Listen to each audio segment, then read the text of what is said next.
Halo teman friend, fakta menarik tentang burung tali pocong atau yang dikenal sebagai seriwang Asia, Terpsifon paradisi, adalah namanya berasal dari warna putihnya dan gerakan terbangnya yang cepat mirip tali terbang.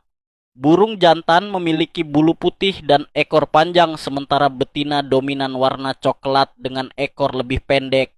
Mereka monogami dan bekerja sama membesarkan anak, bermigrasi, serta bisa jadi pembawa dan penyebar hama bagi petani. Meskipun ada ancaman perburuan karena populasinya tidak dilindungi.